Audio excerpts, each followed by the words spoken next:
Hello, amazing entrepreneurs. It's Tash Corbin here, and it's day 2 of Tashmas. I'm super excited about today's episode. As normal, I will be giving you a bit of advice and doing a little teaching lesson, and I've got a special freebie for you today as well, so listen along. Today, what I'm going to be talking about for day 2 of Tashmas is the auction strategy and lessons learned from the Lady Posse auctions that I have run over the last few years. So for those of you who aren't aware, since 2016, I have been running what we call the Lady Posse auctions. It all started when we decided we wanted to move our dog Munchkin from Bali. She was a rescue dog. She just turned up in front of our villa on the street and we took her in. We decided we're going to try and move her to Australia. And I decided that the way that I was going to raise the cash to get us started was to auction off some spots on my programs, and some one-to-one time with me and some other things as well. And lots of people donated items to go towards the Bring Munchkin Home Fund, which was absolutely magical. And after that, what we saw was, even though the people weren't getting the money from selling their things, what happened was it put them in the spotlight and then put all of their services in demand. And so everyone was saying, like, can we do more auctions, please? Like, we're happy to do them for raising money for things or whatever it might be. And so we started doing Lady Posse auctions where I auctioned off people's stuff, but then they got the money for it. So we've done 5 or 6 Lady Posse auctions since then. We had a lot of them in 2017. We've done one so far in 2018, and we have one more coming up in December this year as well. That's happening on the 14th of December, so keep an eye out for that. But one of the things that I get to see is which items perform really well at auctions and which ones don't perform so well. And what I've noticed is that there are some patterns, and I wanted to share those with you because, number one, if you ever put something in the Lady Posse auction, you'll know what you need to do to give it the best chance of success.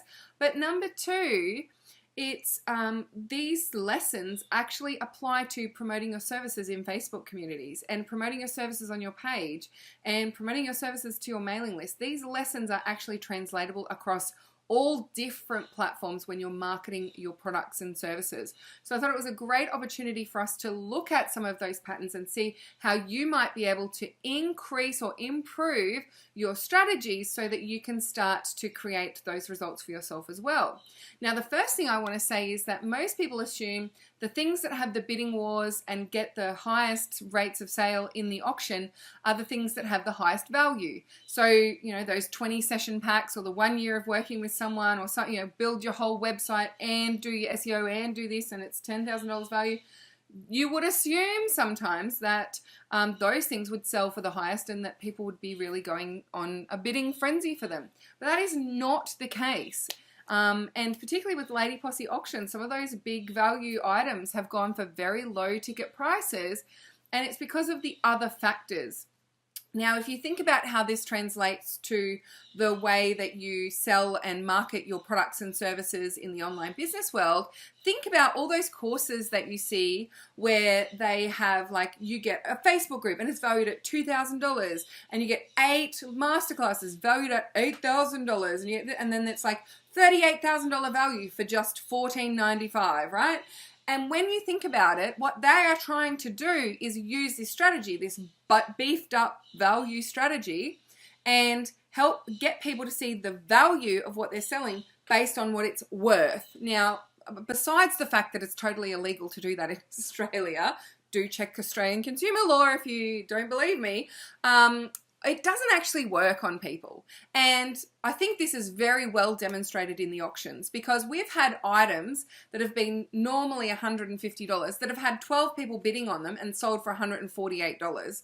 And then we've had items that are worth $4,000, $5,000 sell for $100. So price and perceived value from a dollars point of view is actually often not a factor, and particularly in Lady Posse auctions.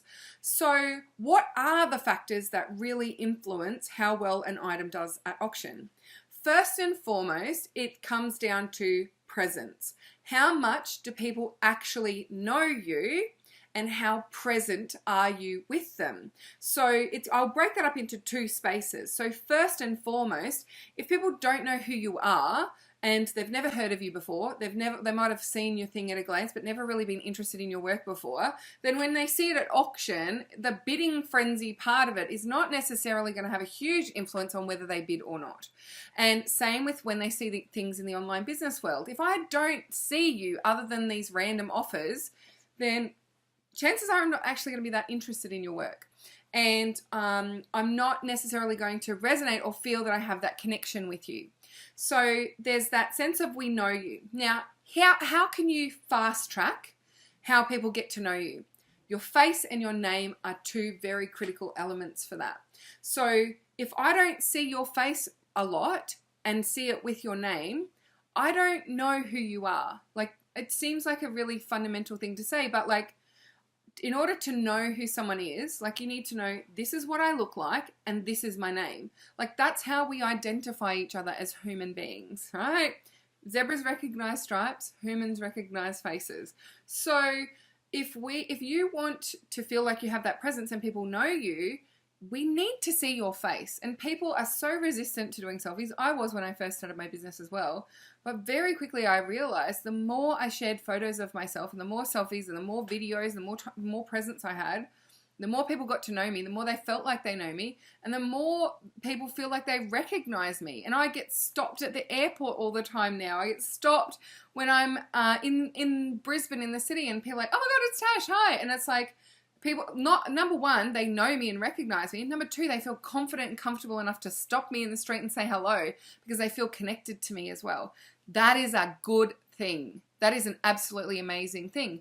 And that needs to be part of you building your presence as well. Now, I'm not saying you want people to stop you in the street. You might be a very private person, but you at least want people to recognize your face. That is a big part of building yourself as a brand moving forward. So there's that thing that we know you, face and your name. If you have a brand name on your Facebook page, I highly recommend that you put your name there as well. And it's your name that will help me recognize you. I cannot tell you how many pages I have gone to look at from members of the Lady Posse. And then when I go to try and find it again, it's like, was it enriched life coaching, embodied life coaching, inspired life coaching? Oh, I can't remember the name of her business. And it's really difficult. Now, am I going to go to the effort of finding the person, if I can remember their name, going through, Googling it, going and finding those things just to find that post that person was talking about? Honestly, I'm not. I'm just going to go and Google it and find someone else. So I know that it's very tempting that you want to have this like fancy brand and come up with this snazzy name for what it is that you do. But honestly, it's something that makes it more difficult for us to remember you. So particularly if you're doing a personal brand, I recommend branding under your name. But if you choose to use a brand, associate your name with that brand over and over again. You need to include your name at the start of all of your videos. Hi, it's Tash Corbin here from the Heart Centered Business Conference. So that people actually remember you and they hear your name over and over again as well. When you're doing posts, you need to sign them off with your name. Put your name at the start of posts. Find ways that you can incorporate your name into your content if you have a brand name rather than having your name as your brand, your Facebook page and that kind of thing. So you can see it's more work to have a brand. It's actually less work to just use your name. I started my business with Tash Corbin as the business name because I couldn't decide on a business name. And I'm so glad that that was the case because in the end I recognized that that was actually the best way of me growing my business and creating that recognition. So it worked perfectly. So there's the like we know you thing. And then the next one is you're present. So if the only thing I see from you is your offers, that's not really present. If you've commented on something that I've done, I will be more likely to remember who you are. If you want to be part of a bidding frenzy in the Lady Posse auctions, or you want people in the Facebook groups that you are in to want your stuff and comment on it and support you and be lining up when you launch that online course of yours, you need to be present to those communities. And this is why I recommend you choose 3 to 5 Facebook groups max, and you choose those groups to be very present in and really focus your energy and attention there. Because spreading yourself thin over 20 groups doesn't work. It actually doesn't do good for your Facebook algorithm. That was terrible English. It actually isn't good for your Facebook algorithm anyway to be posting replicated content on multiple channels and in multiple groups. You're better off sticking to fewer groups and getting greater reach within those communities. Find the groups that are better for you. Same with on your Facebook page.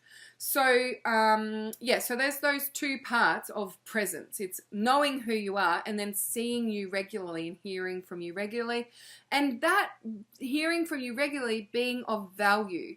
I will not forget the names of people who have helped me with major breakthroughs and aha moments.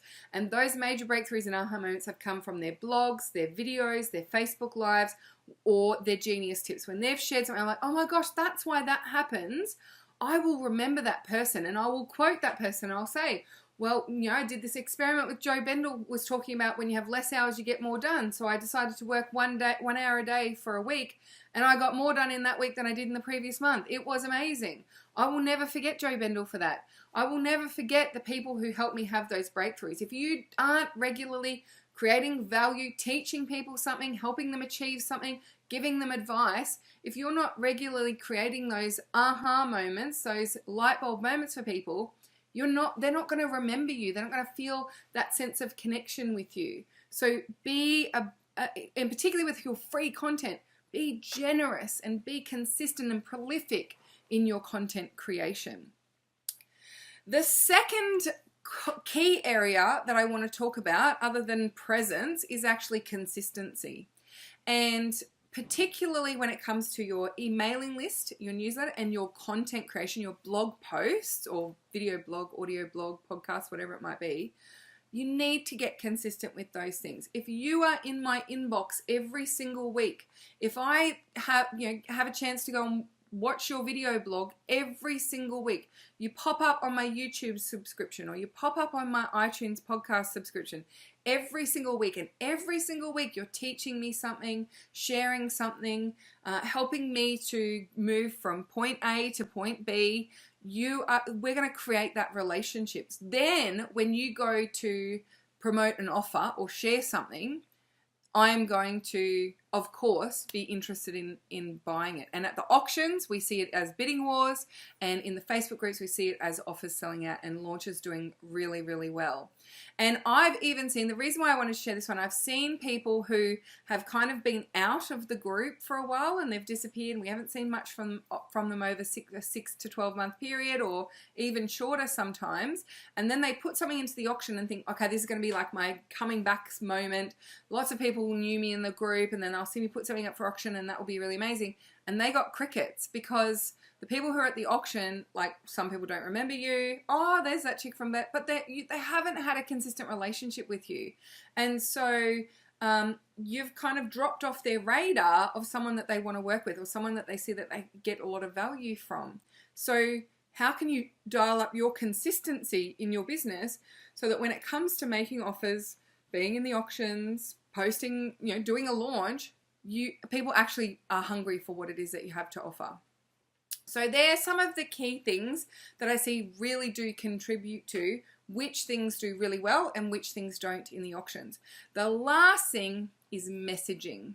And when it comes to submitting an item for auction or promoting something with an offer in Facebook communities, messaging is critical.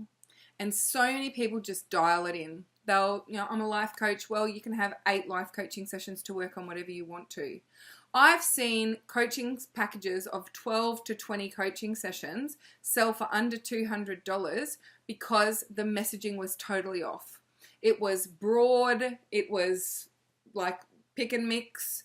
It wasn't very clear what the outcome would be. And then I've seen coaching packages of like 4 sessions sell at auction for $1,000 because they were so specific and it was so clear of who it was for and what they would achieve, and it talked about the outcomes. It's not, people don't just buy coaching sessions so that they can say they've had 12 coaching sessions. They buy coaching sessions because they want to achieve an outcome. They want to change something. They want to achieve something. They want to solve something. And if you don't articulate what that thing is, then how do they know that you are the person to help them with it? I say this all the time. You need to be really clear with your niche and really clear with your messaging, but so many people are in resistance to it. So what I've decided to do for Tashmas is I'm actually going to share something with you for free that normally is reserved for the people in my takeoff program, and that is my messaging workshop. Now, when I run the messaging workshop in the takeoff program, it's very takeoff specific. So what I've done is I have actually recorded a special training just for you guys on how to really nail your messaging in your online business. This is only available for you to jump in and grab until the 12th of December, the 12th day of Tashmas. So it's a very limited time offer. It's a big value proposition of the takeoff program. So because I've done that, I'm going to do it for a limited time. But I really do want to see you nail your messaging as we move forward into 2019. So what I've done is I've put together this beautiful masterclass for you, and all you need to do is go to the show notes of today's episode to go and download that absolutely free. You can find it at tashcorbin.com/Tashmas02. Tashmas02. And of course it will be in the show notes wherever you're watching this video as well. So happy day 2 of Tashmas. Really excited. If you have any questions about the messaging masterclass or what I've talked about with the auctions, just use hashtag TashmasDay2 in the Heart Centered group, and I will keep an eye out for any further questions, or if you want to share an aha moment of your own as well. Until next time, beautiful lady, tomorrow for Tashmas Day 3, I cannot wait to see you shine. Big love from me, and bye for now.